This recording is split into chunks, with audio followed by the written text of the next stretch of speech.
Pak Sunar Handoko berkesempatan untuk berbagi kesaksian dengan kita. Sebelum saya serahkan ke Pak David Sunar Handoko, saya izin cerita dulu ya bagaimana perkenalan kami dengan beliau ya. Nah, inilah penginjil David Sunar Handoko ya, dengan salah satu koleksinya ya. Nah, pertama kali saya kenal, ya saya dapat cerita, oh ada museum begini dan begitu, ya. Bayangan saya itu pengen tahu modelnya orang kaya itu kayak apa, ya.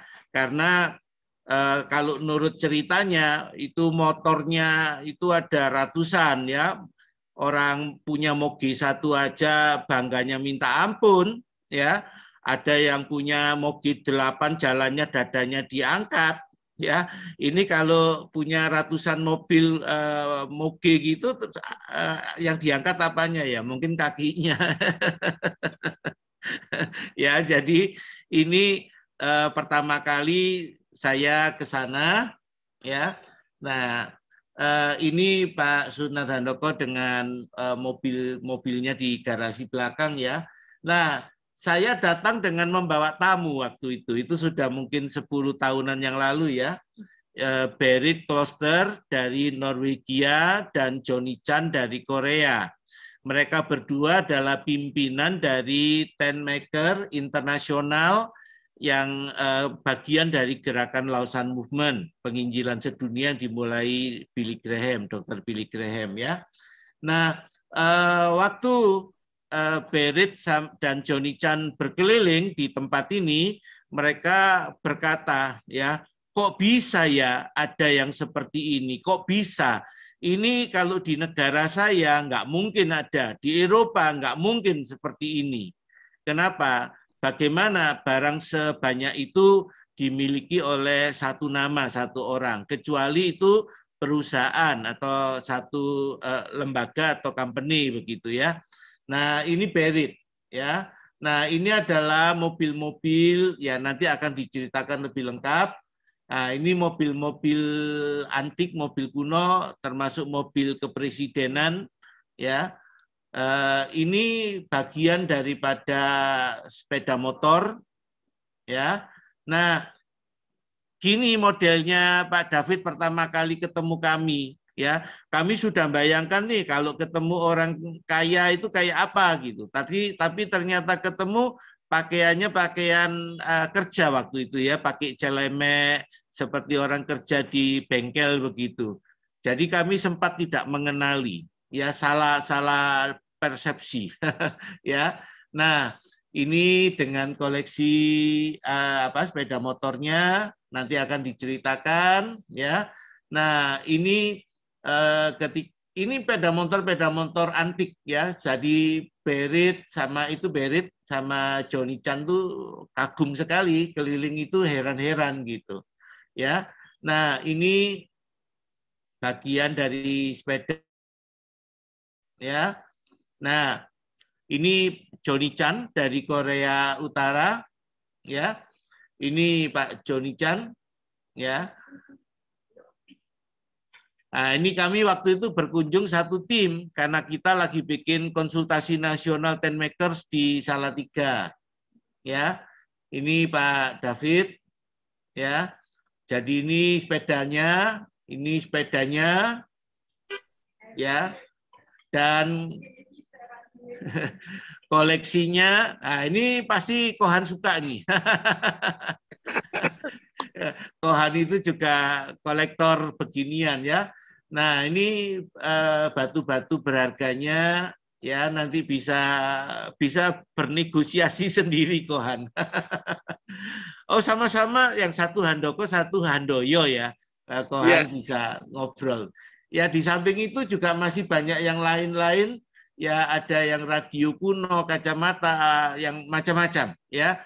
Oke, jadi ini sedikit foto dokumentasi lama. Selamat sore, gue sekarang lagi di sebuah dealer motor yang sangat ajaib, dimana bawahnya jualan motor kayak biasa, tapi atasnya, nih lo lihat.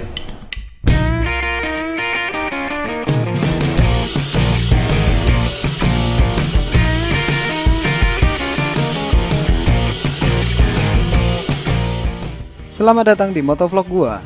Di episode kali ini, lu gua ajakin jalan-jalan ke Jogja, tepatnya ke Merpati Motor. Ini adalah museum motor, mobil, sepeda, serta barang-barang antik yang hanya dimiliki oleh satu orang saja. Di sini lu bakal ngelihat koleksi motor dari berbagai tahun, dari abad 20 sampai 21 ada semua. Kalau lu ngerasa cukup ngerti tipe-tipe motor, coba uji pengetahuan lu di sini. Gue yakin akan ada beberapa motor yang lu nggak tahu itu tipenya apa.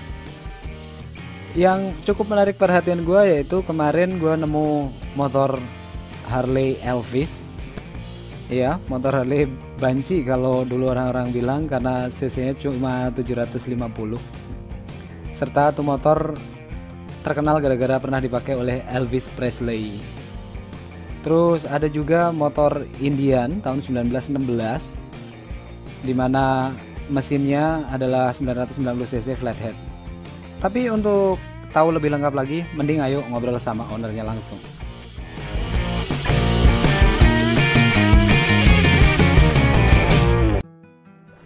Ya, nama saya David Sunar Handoko, tinggalnya di Jalan Ahmad Dahlan nomor 88 Yogyakarta. Profesi saya adalah seorang pengusaha, dealer sepeda motor Honda, dan juga punya 10 showroom bekas. Nah, kita juga punya hobi yaitu mulai dari sepeda motor, dan mobil-mobil klasik. Oke Pak, kalau ngomongin koleksi, Pak Han sekarang yang paling banyak dikoleksi apa? Kalau banyaknya ya sepeda. Selain motor, Pak Han juga ngoleksi sepeda. Sepedanya itu ada banyak, dan sorry gue nggak tahu soal motor, soal sepeda ya. Allahu Akbar. Ini gede banget sih. Sepeda motor kurang lebih 300 lebih ya, kalau mobilnya 60. Motor yang dipunyai Pak Han di sini dikumpulin sejak tahun berapa? Awalnya 89. Kita mulai dulu beli pertama Sportster ya, Harley Sportster tahun 1959. Kemudian ya keterusan, karena waktu itu saya prihatin karena motor klasik Indonesia itu berkontainer-kontainer tiap hari diangkut ke luar negeri. Ada ke Amerika, ke Kanada, ke Eropa, dan lain-lain. Saya takut, wah ini suatu hari bisa habis. Kalau saya tidak selamatkan motor-motor tersebut dengan mengkoleksinya, wah bisa-bisa nanti anak cucu kita nggak pernah lihat lagi. Hanya dengar ceritanya aja. Makanya saya dari tahun 89 mulai berusaha untuk mengkoleksinya. Pertanyaan berikutnya, koleksi tertua dari Bapak yang motor ini tipe apa? Ada dua, yang paling tua itu yang pertama Harley 1200 cc ya, tahun 1916, dan Indian 1000 cc Power Plus tipenya ya, V-Twin Power Plus tahun 1916 juga. Tua banget itu Pak. Iya, kalau Harley-nya saya dapat dari Argentina, sedang Indianya itu dapat dari segitiga Senen dulu di Jakarta waktu dibongkar. Di bawah tanah ada ketemu 23 motor kuno yang sebagian masuk sini. Oke. Terus sebagian besar motor ini Bapak dapetin di Indonesia atau di luar? Hampir semuanya dari Indonesia. Cuman kalau kita spare part banyak dari luar. Oke. Paling banyak daerah mana sih Pak kalau kita dapat motor tuh? Paling banyak ya malah dari Jawa Tengah, kemudian dari Jakarta, Jawa Timur juga, Surabaya banyak itu. Terus kalau kita ngomongin tentang motor-motor itu tadi kan motor-motor Harley, saya lihat juga banyak motor Jepang nih Pak. Kenapa Bapak juga suka ngoleksi motor-motor Jepang? Ya tadinya saya nggak suka motor Jepang, tetapi saya dapat tamu dari teman-teman Kediri. Mereka ini suka sekali dengan motor Jepang dan bangunnya sangat bagus, udah kayak seperti baru. Nah saya jadi terobsesi bangun karena mereka juga bantu mensuplai spare partnya. Juga ngajarin saya bagaimana cara bangunnya. Akhirnya saya keterusan borongin motor Jepang dari mereka. Akhirnya saya juga bisa bangun sendiri ya sampai hari ini. Oke, Saat Bapak dapat motor-motor ini, kalau kondisinya mati, apakah Bapak restorasi atau tetap di bentuk orisinalnya aja? Kalau saya bangunnya semuanya full original, jadi saya nggak suka modifikasi. Jadi semuanya back to original. Bahkan biasanya kalau saya merencanakan beli satu motor, saya malah ngumpulin spare partnya dulu. Spare part yang utama yang harus diganti kalau saya bangun motor, itu saya beli dulu, baru saya cari motornya. Karena cari spare partnya jauh lebih sulit dari cari motornya. Oke. Kalau ngomongin harga motor, Pak, motor yang paling mahal yang pernah Bapak koleksi di sini apa ini? Ya, kan zamannya ini berjalan terus ya. Kalau bilang mahal, sebetulnya ya yang dipilih yang dulu-dulu. Tapi dulu kan dolarnya baru, saya waktu seneng motor itu harganya di bawah tahun 97 itu kan dolarnya baru 2000, 2500 kan. Harganya juga ya masih murah sekali. Sekarang dolar sudah 13.500. Ya sebetulnya ya semua itu sesuai dengan zaman ya. Tapi kalau kita merasakan, wah dulu Harley 750 harganya cuma 2,5 juta. Sekarang harganya udah ratusan juta kan. Bahkan dulu Harley Knucklehead saya beli pertama itu harganya 35 juta. Ya, tahun 90. Sekarang harganya udah lebih dari 2M. Betul. Nah, itu. Oh, berarti menurut Bapak mengkoleksi motor itu juga jadi investasi juga ya? Iya, karena orang kalau mau koleksi motor itu harus bicara 5 langkah ke depan itu. Bukan cuma selangkah, 2 langkah, 5 langkah ke depan. Kalau ngomongin koleksi, apakah Bapak ini pernah menjual koleksinya? Dalam artian Bapak hunting untuk memang dikoleksi doang atau juga dijual kalau ada yang minat dengan harga cocok? Kalau prinsip saya, kalau motor-motor yang koleksi item itu, walaupun saya udah punya, tetap saya beli. Nanti suatu hari akan saya jadikan ini jagoan untuk tukar tambah. Jadi nanti bisa ganti kartu, tukar kartu dengan motor lain yang saya belum punya, sehingga motor saya jadi lebih lengkap. Kalau dibeli nggak boleh, ditukar. Oh iya. Nah, kalau ditukar nggak boleh ya dirayu, Pak. Jadi Indian ini nambahin koleksi terus ya, bukan untuk dijual lagi? Enggak. Kalau koleksi itu sebetulnya kan masing-masing satu udah cukup. Cuman saya kadang-kadang ya sampai punya 6, ada yang punya 10, nggak apa-apa. Nanti kan suatu hari bisa saya tukar tambahkan. Oke. Ya, harganya kan nggak mati kan. Tapi kalau saya pegang uang ya uang nggak nilai nanti, nggak ada nilainya. Jadi kalau gue punya motor sebanyak ini, kayaknya hidup gue bakal habis buat ngelapin motor doang. Gak bakal ada waktu untuk ngelapin bini. Parah ini koleksinya ya. Sampai gua nggak kenal sebagian dari motor ini. Gua langsung ngerasa gua poser banget gitu. Bahwa selama ini main motor custom tapi banyak motor, generasi motor yang gua nggak tahu, yang ternyata waktu itu tuh menjadi bagian dari sejarah Indonesia. Seperti contohnya nih BSA single springer 500 cc ini pernah dipakai untuk apa ya, kendaraan tempurnya Kopassus. Ganteng banget, ganteng. Terus ada motor mereknya DOT. Kalau lo anak kids zaman now, taunya DOT itu standarnya helm. Terus kalau kita ngomongin sejarah banget dari pertama dulu, Pak Han suka motor. Motor pertamanya Pak Han apa? Ya itu Honda Monkey-nya itu, ST70 itu. Itu yang dipakai sekolah? Ya. Eksentrik sekali. Terus sampai sekarang Pak Han masih suka naik motor gitu? Oh sekarang enggak, udah enggak naik motor lagi. Kenapa Pak? Takut. Jalanan ramai sekali ya, motor kenceng-kenceng sekali. Jadi saya pikir wah udah cukup lah. Naik mobil aja sekarang.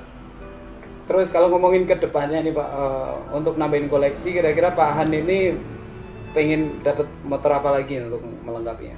Ya kalau koleksi kan sudah kelewat banyak, sekarang ya mengalir aja. Nanti kalau pas nyandung nemu motor yang bagus, harganya cocok, apalagi boleh tukeran, ya kan bisa dimainkan. Karena tempatnya juga udah penuh. Oh iya. Tapi nggak ada impian itu? Ada satu motor yang Bapak pengen banget tapi belum? Ya pasti ada lah. Apa tuh? Ya sebangsa kayak Broad Superior, ya Norton Commando, Norton Manx, ya gitu-gitu kan orang pasti siapapun kolektor pasti kepengen punya seperti Indian Four misalnya ya. Tapi ya mengalir aja, nggak usah diuber-uber. Terus goalnya Pak, kalau ngomongin cita-cita dari tempat ini, dari koleksinya Bapak ini, mau tetap di sini atau mau dibikin? Kalau cita-cita saya ingin punya museum yang besar, ya luasnya berdiri di tanah kira-kira 4 hektar. Kalau mau saya ya berapa lantai itu museumnya, nanti pengunjung datang naik ke lantai paling atas, nanti turun jalan, terus nanti lihat semua sampai nanti ke ada mungkin tempat penjualannya, souvenirnya, ada tempat makannya, baru sampai ke parkiran. Jadi bisa nonton semua. Kepengennya seperti itu. Mulai dari nonton museum sepeda motor, mobil, sampai miniaturnya. Kita juga koleksi ada lebih dari 2000 kacamata kuno. Ada jam tangan itu kurang lebih ada 1300 juga ada. Kemudian ada koleksi miniatur itu kurang lebih 800 lebih. Setrika kuno juga banyak sekali, radio kuno, ada pedang kuno, senapan angin kuno. Nah, menarik sekali. Oh, berarti yang dikoleksi ini sebenarnya barang-barang antik ya kalau? Ya, antik. Oke. Terus kalau ngomongin mobil, Pak, mobil paling tua yang Bapak punya apa? Hudson Super 6 tahun 1925. Itu tinggalannya bapak saya. Oh, ya. Berarti ini kayak hobi menurun ya koleksinya? Ya, ini virusnya dari papi saya itu. Terus sampai sekarang masih hunting mobil juga, Pak? Tempatnya udah penuh, jadi kalau paling ya tuker-tukeran gitu ya. Titip saya boleh Pak? Impalanya boleh. Nanti kalau udah jadi museumnya, uangnya sudah mulai masuk, ya kita pasti akan beli lagi terus. Amin. Karena kan kepengennya itu kita punya museum yang representatif ya. Betul Pak, betul. Nah, untuk teman-teman yang pengen main di sini itu ada birokrasi tersendiri atau asal main aja atau gimana? Ya, birokrasinya datang pas jam kerja aja. Jangan di luar jam kerja, nanti nggak ada yang mengantar gitu. Jadi antara jam 9 sampai jam 4 sore. Kalau bisa ya jam 3 sebelum jam 4 sudah datang sini, kecuali hari Minggu kita libur. Itunya Pak, alamatnya Pak, boleh disebut? Di dealer Honda Merpati Motor, ada di Jalan Kahadalan 88, Yogyakarta. Jadi gampangnya kalau dari Malioboro sampai ke kantor pos ya, belok kanan 500 meter kanan jalan. Oke Pak, ada sosial medianya nggak Pak untuk mamerin semua koleksi Bapak? Ada, di YouTube banyak itu. Instagram ada? Instagramnya belum ada sih, tapi nggak diurusin nanti. Nanti Mas Alit yang nolong nih bantu. Oh, iya siap Pak, terima kasih banyak Pak. Joybox atau Kotak Sukacita. Program pelayanan ini sebenarnya lahir tahun 1987 dengan nama Sponsor Buku dan Kaset Desa. Pada tahun 2016 berganti nama menjadi Sukacita Natal karena kami mengirimkan hadiah Natal untuk anak-anak Papua. Tapi pada saat pelayanan NAT berulang tahun 25 Februari 2023, nama pelayanan ini dirubah menjadi Joybox agar tidak terbatas pada momen Natal saja.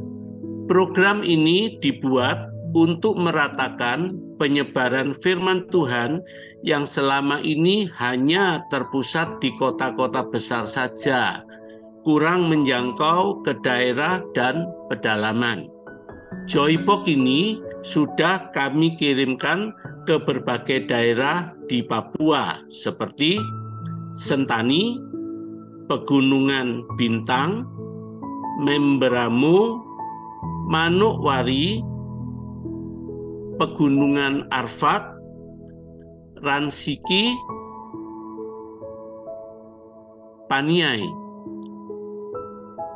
Tetapi juga kami kirimkan ke daerah di luar Papua seperti Kupang di NTT, juga Palu di Sulawesi Tengah. Kebutuhan Joybox di Papua masih sangat banyak, belum terhitung yang di luar Papua. seperti NTT, Sulawesi Tengah, dan lain-lain. Mari saudara-saudara ambil bagian di dalam program pelayanan ini.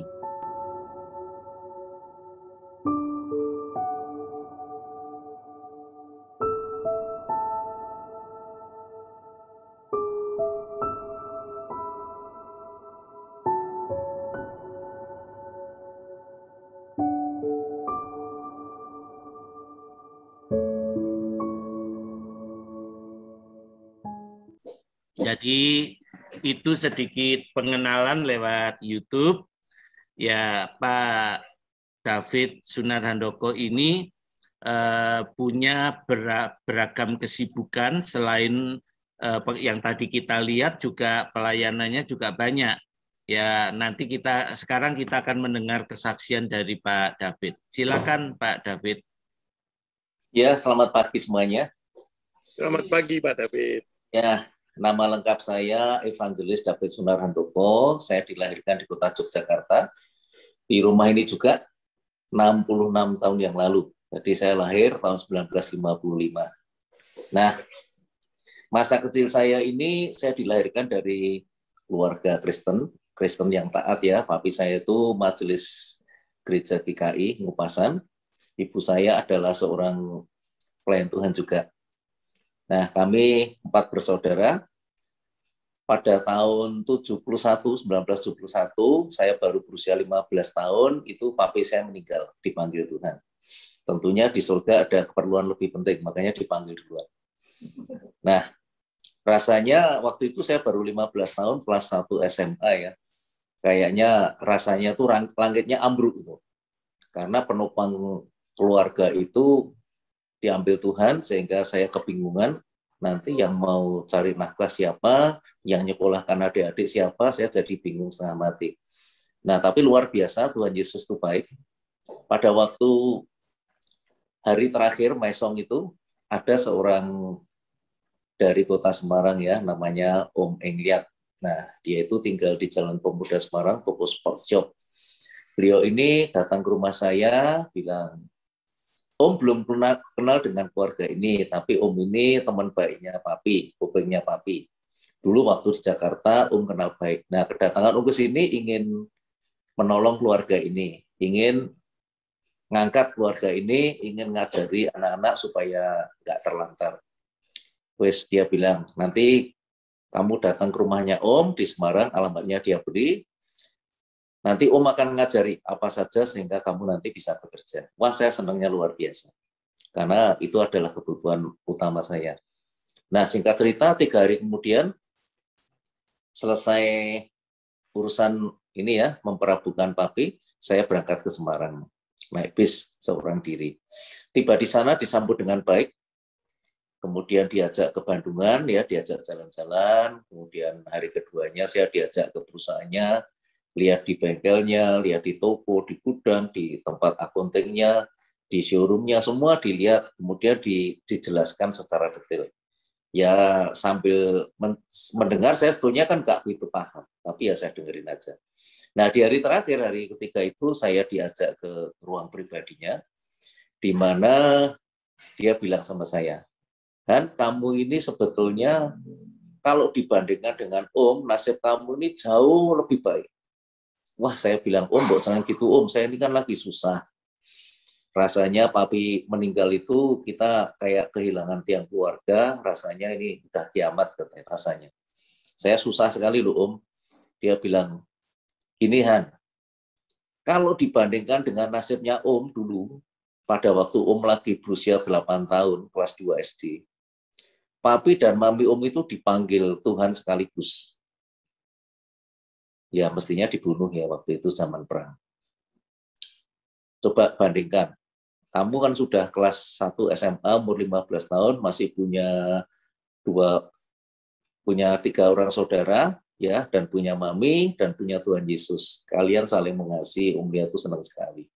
Om ini pada waktu ditinggal Papi dan Mami itu nggak punya apa-apa, hanya ada sedikit uang. Nah, sedikit uang itu Om gunakan untuk beli korek api jeres itu ya. Nah, dengan modal 1 lembar kertas koran, Om gelar di depan sebuah toko di Jalan Pemuda. Di depan toko itu Om jualan korek. Nah, dari mulai jual korek itu perlahan tetapi pasti lambat laun dia usahanya semakin maju, akhirnya dia punya uang, kemudian toko yang digelari koran tadi dia beli. Bayangkan, dia bilang, mosok kamu, Handoko, kalah sama bakul korek. Waduh, kaget saya. Saya sangat kaget seperti disiram air es ya. Saya bilang, Om, enggak bakalan Om. Saya nggak bakalan kalah sama Om. Saya akan bangkit, saya akan berusaha, dan saya akan survive, dan saya pasti akan melebihi Om.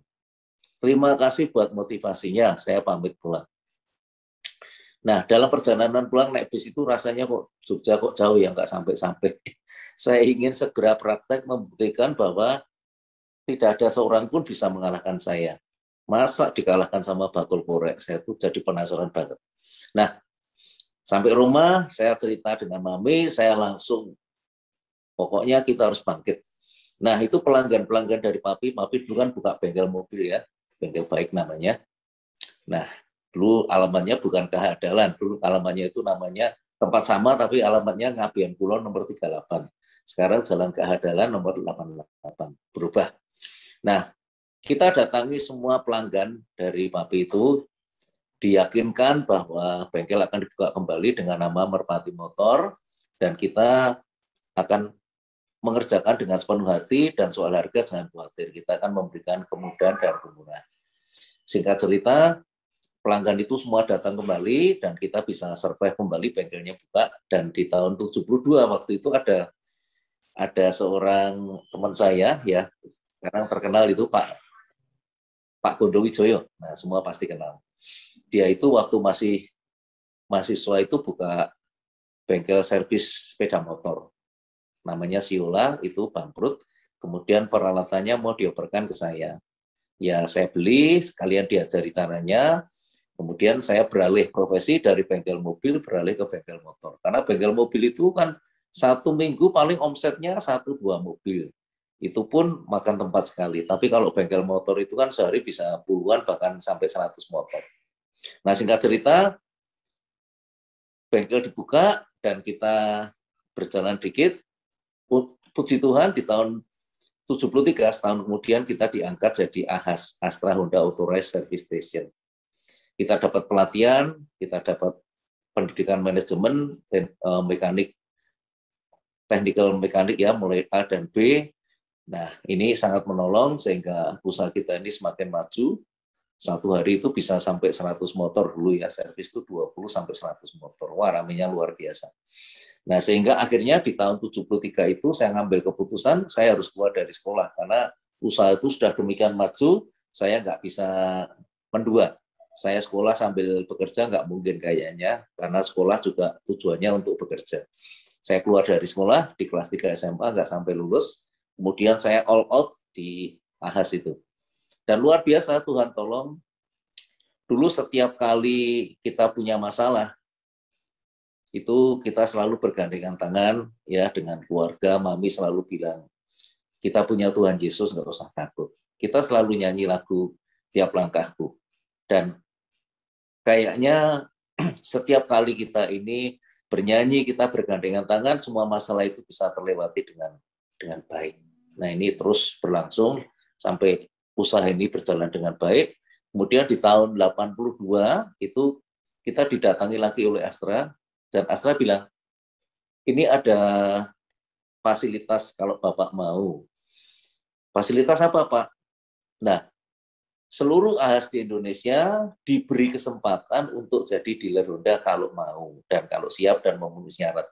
Saya bilang, Pak, suratnya dikeluarkan, saya tanda tangan sekarang, bulan depan kita buka. Wah, dia kaget. Lu gimana, Pak Han? Seluruh Indonesia itu AHAS saya tawari jadi dealer, nggak ada yang berani.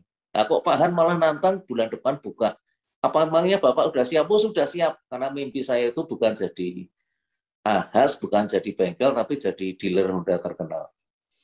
Kalau melalui AHAS ini, kapan saya bisa maju?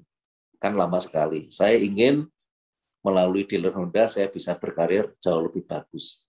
Singkat cerita, saya bilang, wes ini sekarang, itu Pak Faisal ditelepon, saya mau ngomong bahwa saya siap.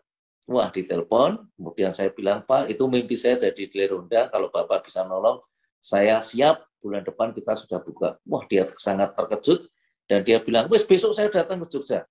Singkat cerita, dia besoknya datang ke Jogja, saya tanda tangan suratnya, terus saya ditanya, apakah sudah siap semua? Sudah siap. Wah, bengkel itu saya sulap ya, saya jual segala macam yang nggak perlu, ada uang 15 juta, dari 15 juta itu yang 7 juta untuk bangun showroom, dari bengkel dirubah jadi showroom, yang 8 juta untuk beli motor, dapat 13 ekor. Ya. Itu modal awal saya. Kemudian saya juga terpikir, wah ini gimana ya, saya ini baru muncul, belum punya pengalaman, sedangkan dealer-dealer itu motornya sudah ratusan bahkan ribuan. Wah ini saya harus melawan mereka dengan cara apa? Saya berpikir, wah ini kalau saya ibarat di tengah hutan harus melawan gajah, harimau, beruang ya. Kalahnya mereka kan cuma sama siapa? Sama kancil. Saya harus jadi kancil untuk bisa mengalahkan mereka. Harus punya kecerdikan, punya terobosan, punya kegesitan, dan punya kekuatan untuk itu. Nah, singkat cerita, saya menemukan mereka dulu tidak berani jual banting harga, saya akan melakukan. Mereka nggak berani tukar tambah, saya akan lakukan. Mereka nggak berani kredit, saya akan lakukan. Mereka nggak berani kredit motor bekas, saya akan lakukan. Nah, sekarang pertanyaannya modalnya. Modalnya saya nggak punya. Sertifikat juga nggak punya. Terus gimana? Ya, saya cari akal. Saya doa sama Tuhan, akhirnya kasih hikmat. Kita buka kredit itu uang muka 60%. Ya, angsuran 6 bulan. Jaminannya apa? Emas. Nah, ternyata larisnya luar biasa. Ya, dari yang laris itu saya dapat modal, kemudian untuk memperlancar putaran uang, motor kalau jual cash saya rugikan 15.000 waktu itu. Wah, harga motor baru 300 ribuan, 15.000 itu banyak sekali. Tapi untung kreditnya kan juga gede sekali. Jadi akhirnya ada ini ya kiuk itu. Nah, saya maju sekali waktu itu. Kemudian uang muka diturunkan 50%, cicilan bisa 10 bulan, 12 bulan, akhirnya uang muka turun lagi 40%, cicilan bisa 3 tahun, turun lagi 30%, dan seterusnya, sampai akhirnya saya bisa beli tanah, dan sertifikatnya saya jaminan ke bank, dan mulai saat itu saya punya cadangan dari bank. Nah, luar biasa, tahun 83 itu omset saya dari tadinya hanya 300.000 kalau buka bengkel menjadi puluhan juta. Itu perubahan drastis terjadi. Nah, luar biasa. Tapi di tahun 97 di puncak kejayaan saya, waktu itu saya itu tiap bulan itu memastikan beli tanah ya. Tanah itu setiap beli itu minimal 1.000 meter dan harus di tengah kota. Mukanya minimal harus 10.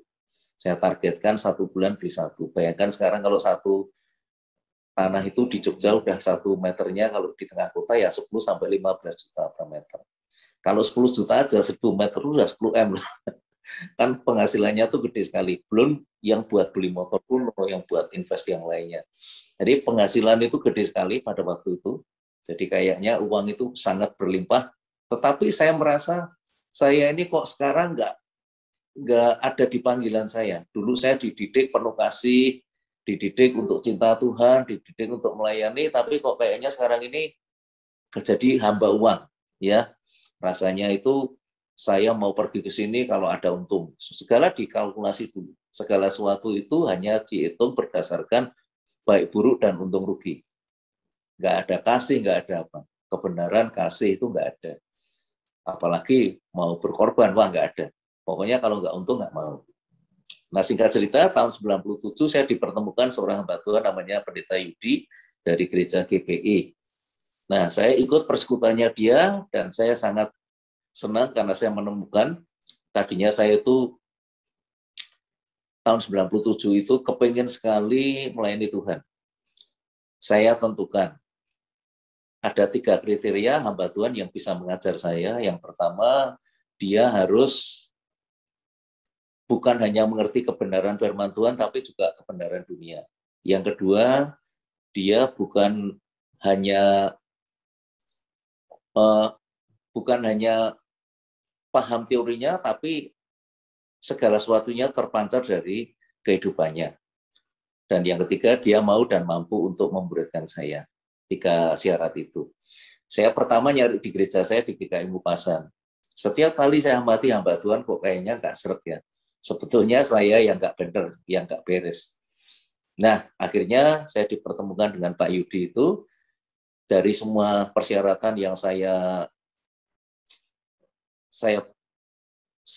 ikrarkan itu ternyata cocok.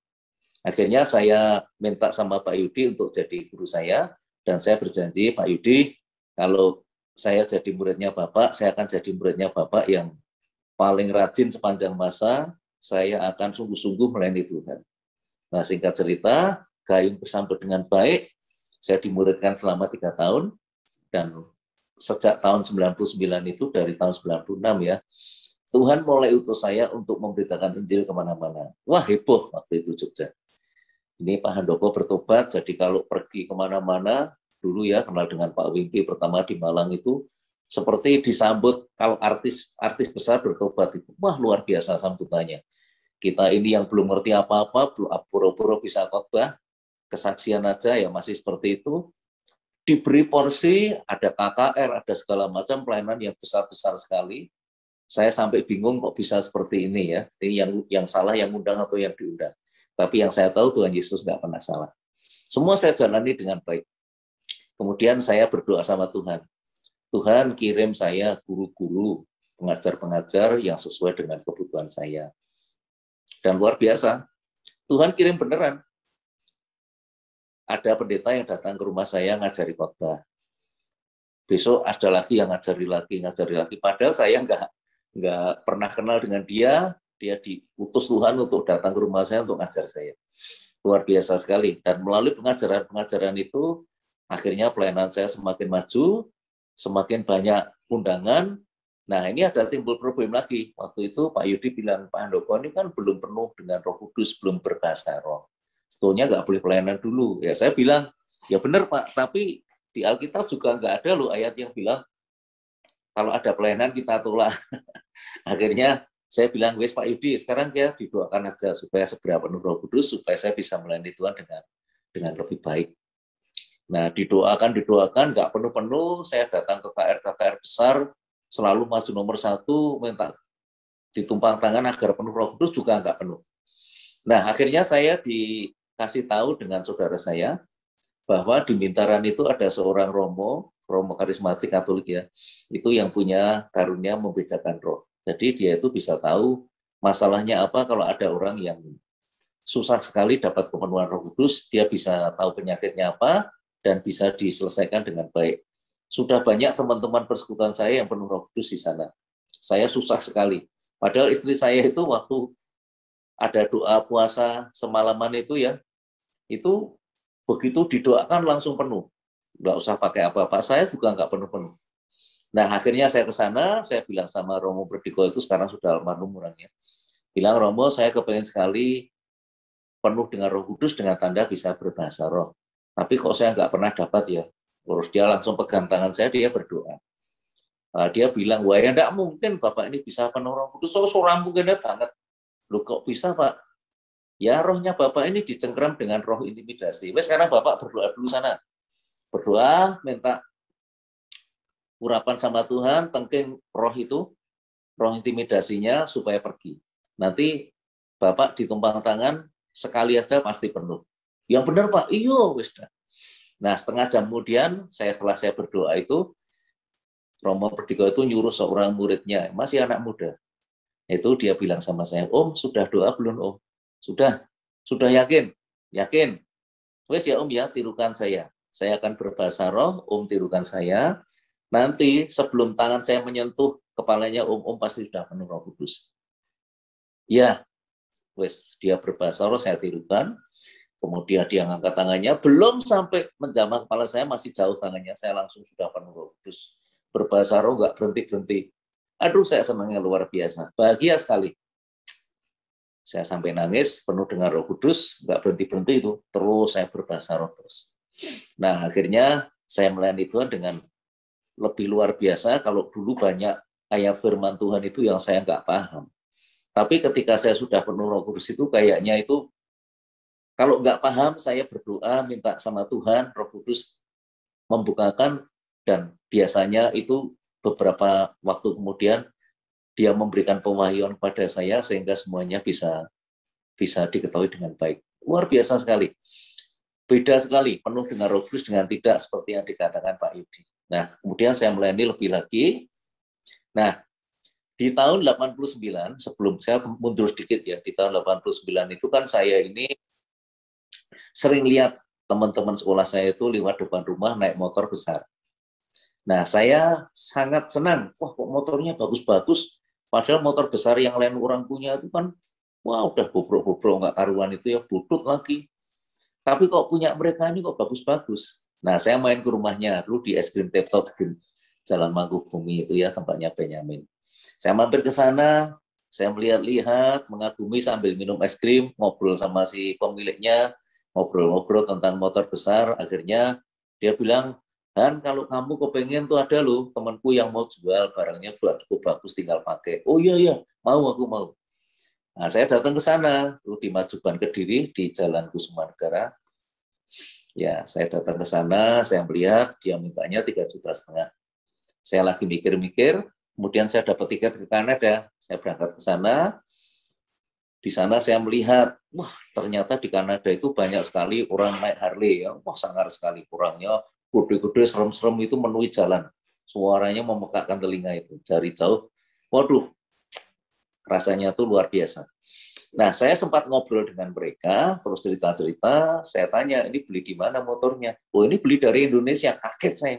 Di Indonesia di mana? Dari Jogja kan ya. Wah, ternyata mereka itu pergi ke Jogja untuk borong motor, dan di sana dibangun jadi bagus, kemudian dinikmati. Di Jogja belinya murah sekali, di sana jualnya mahal sekali. Wah, luar biasa. Nah, sampai Indonesia, saya datangi lagi si pemilik Harley yang di Kusuma Negara itu. Ternyata harganya sudah naik. Beda 1 bulan jadi 5 juta. Nggak apa-apa, saya beli. Nah, setelah saya beli, saya nikmati, saya dapat berita bahwa setiap hari berkontainer-kontainer sepeda motor tua Indonesia itu dibawa ke mancanegara. Wah, saya sedih banget. Ini kalau caranya gini ya nggak lama ya mesti habis ini. Mau berapa lama ini? Kemudian saya berinisiatif untuk ikut berburu menyelamatkan barang-barang antik tersebut. Saya mulai berburu, wah setiap kali saya pergi bawa 2 truk gandeng. Wah, Mbak pulang dari Surabaya, dari Jakarta. Wah, sampai istri saya itu teriak-teriak, buat apa itu, buat apa, tenang aja, ini harta karun, saya bilang. Nah, singkat cerita, saya ditanya oleh banyak wartawan, mereka kan waktu itu dia bilang, wah ini orang gila. Ya, ada seorang Belanda yang datang ke sini, ke rumah saya, waktu motor saya baru 100-an itu, dia bilang, you are crazy, katanya, kamu gila. Wah, dia lihat-lihat, barang saya, dia senang, tapi dia bilang saya gila. 10 tahun kemudian dia datang lagi. Saya punya motor sudah 200 lebih, dia angkat jempol 2, bilang, wah, you are a great man, katanya. Loh, saya bilang, kamu dulu bilang saya gila, sekarang kok great man itu gimana ceritanya? Ternyata motor kuno itu bukan hanya ngetop di Indonesia, tetapi di seluruh dunia kena wabah motor kuno, harganya jadi mahal, termasuk di Belanda. Jadi dia bilang you are a great man. Tadinya crazy man jadi great man ya, naik grade-nya luar biasa. Nah, saya semakin berambisi untuk mendirikan suatu museum. Nah, ambisi saya itu, saya ingin punya nanti seorang partner yang bisa membiayai mimpi saya. Kita beli tanah yang luas misalnya 4 hektar ya minimal, untuk dibangun suatu imperium ya, suatu museum yang besar, di mana itu bisa dimamerkan semua menjadi kebanggaan Indonesia dan kebanggaan dunia. Gedungnya dibikin berapa lantai seperti yang saya ceritakan di Mas Alit tadi ya. Kemudian motornya dipajang, orang harus keliling, lihat itu semua. Nanti terakhir setelah lihat semua bisa lewat di ada galeri tempat jual belinya, ada toko spare part-nya, ada toko variasinya, ada tempat perbaikan, ada cenderamata, kemudian ada tempat makan. Nah, baru sampai ke tempat parkiran. Itu keinginan saya seperti itu. Nah, ini mudah-mudahan nanti, kemarin sudah dapat partner sebelum pandemi. gambar sudah dibuat, semua sudah oke, ya tempatnya di Jogja sini, di taman itu, di Jambon masuk paling belakang itu, ya. Sudah jadi gambarnya, tapi karena ada pandemik ya semua dibatalkan. Ya nggak tahu nanti, nggak tahu, mudah-mudahan nanti bisa berlanjut lagi. Nah, kemudian dengan adanya museum itu, kan Alkitab mengatakan di Lukas 10 ayat yang ketiga, lihat, aku mengutus engkau seperti seekor domba ke tengah-tengah serigala. Hendaknya engkau secerdik ular dan setulus merpati. Artinya begini, pada waktu kita ini pergi ke marketplace, kita harus terlihat sebagai utusan Kristus. Lihat, aku mengutus engkau. Kita harus terlihat sebagai utusan Kristus bukan karena bajunya, atau bukan karena bilang haleluya puji Tuhan terus, atau mbak Alkitab terus, atau karena kaosnya ada tulisannya I love you Jesus, atau karena gelarnya, bukan. Tetapi karena kita berhasil menerangi dan mengarami setiap orang. Jadi kita terlihat jelas sebagai utusan Kristus. Lihat, aku mengutus engkau seperti seekor domba. Nah, artinya pada waktu kita ini pergi ke marketplace, kita harus terlihat jelas seperti seekor domba, seperti seorang yang tunduk kepada gembalanya, yaitu Tuhan Yesus. Kita tunjukkan kepada orang ketaatan kita kepada Tuhan. Kita teladankan kepada semua orang bahwa kita ini adalah orang-orang Kristen yang taat, yang takut akan Tuhan, yang tunduk kepada gembalanya, yaitu Tuhan Yesus. Nah, kemana? Ke tengah-tengah serigala. Serigala itu adalah orang-orang yang belum kenal dengan Tuhan Yesus. Orang-orang yang belum bertobat, orang-orang duniawi. Nah, pada waktu mereka melihat terang dan garam yang kita pancarkan, mereka melihat keteladanan kita, melihat keramah tamahan kita, melihat kehalusan budi pekerti kita, merasakan kasih kita, pancaran kasih kita, mereka akan bertobat. Nah, kenapa? Karena kita secerdik ular dan setulus merpati. Kenapa kok kita cerdik seperti ular? Ular adalah lambang dari binatang yang paling cerdik di dunia. Kenapa? Karena kita ini memahami hikmat, punya hikmat Tuhan. Secerdik ular. Jadi lebih cerdik daripada orang-orang dunia. Kita jadikan firman Tuhan itu bukan hanya sebagai pengetahuan, tetapi sebagai pondasi yang kokoh. Agar kita tetap selalu melangkah di jalan Tuhan, bukan di jalan dunia. Jalan Tuhan itu sempit berkelok-kelok dan kita untuk melaluinya harus mikul salib dan menyangkal diri. Dan kita harus menjadi murid Kristus. Nah, kita harus tunjukkan pada orang bahwa kita ini murid Kristus, bahwa kita ini siap melayani, kita ini siap mengasihi, kita siap memperkenalkan jalan Tuhan pada semua orang. Nah, setulus merpati, artinya kenapa? Kita melayani semua itu dengan tulus, bukan karena fulus, tetapi karena tulus. Kita ingin semua orang mengenal Tuhan Yesus, kita ingin semua orang ini kembali ke jalan yang benar, kita ingin semua orang bertobat dan mengenal Tuhan Yesus. Kita beritakan kabar baik kepada semua orang. Nah, jadi kita, utusan Kristus itu adalah orang yang kemanapun dia pergi, terutama ke marketplace, selalu memberitakan kabar baik. Kabar baik itu, Injil itu artinya kabar baik, intinya adalah karena begitu besar kasih Allah akan dunia ini sehingga diberikannya anak yang tunggal.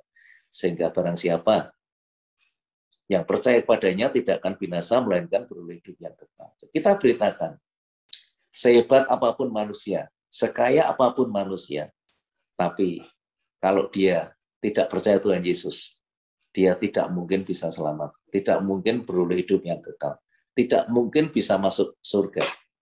Nah, kita diberi Tuhan umur, ya ada yang 70 tahun, 80 tahun. Untuk apa? Untuk mempersiapkan diri agar kita layak masuk ke dalam kerajaan Tuhan, yaitu di surga. Dengan cara apa? Ya, menyenangkan hati Tuhan. Kita gunakan semua bakat dan talenta kita, diasah, kemudian digunakan untuk meniti karier kita, dan melayani Tuhan. Kita gunakan bakat dan talenta kita ini, kita asah, kita harus tahu apa bakat dan talenta kita, sehingga kita melayani Tuhan sesuai dengan passion-nya. Sehingga kita nggak bisa membedakan, kita ini sedang kerja keras, atau sedang melayani, atau sedang apa, karena saking sukanya, saking senangnya. Nah, agar semua orang ini dapat tiket masuk ke dalam kerajaan surga. Termasuk kalau ada orang lihat museum saya selalu ajak dia ngobrol-ngobrol, saya beri dia buku, dan dia sangat senang, bukunya minta ada tanda tangan saya, mereka foto-foto, kadang saya buatkan video, kita beritakan kabar baik, berita keselamatan, dan mereka biasanya tuh sampai berjam-jam nggak mau pulang dengerin ya, seneng sekali. Nah sekarang ini mulai dari tahun 90-an itu, sejak ada SMS itu ya, saya beritakan firman Tuhan. Dan hari ini setiap hari saya beritakan firman Tuhan itu ke kurang lebih 2.500 orang. Yang 1.000 itu non-Kristen, yang 1.500 itu orang-orang Kristen. Setiap hari selalu saya beritakan. Nah, ditambah lagi saya sekarang selagi menekuni fotografi dan videografi, saya selalu kirim foto-foto yang indah kepada mereka, foto pemandangan yang indah, agar kecintaan kita terhadap negara kita Indonesia ini semakin bertambah, kecintaan pada Tuhan semakin bertambah, karena Tuhan adalah Sang Penciptanya. Saya beritakan dan mereka semua sangat senang dengan fotografinya, senang juga dengan berita firman Tuhannya, senang juga dengan percakapannya, dan saya mendapat banyak sekali jiwa-jiwa baru, mendapat banyak sekali sahabat-sahabat baru, dan mendapat peluang yang luar biasa untuk memberitakan Injil. Jadi museum bukan hanya untuk mendapatkan nama besar atau dapat uang, tetapi mendapatkan jiwa-jiwa yang sudah terhilang. Tuhan Yesus berkati. Amin.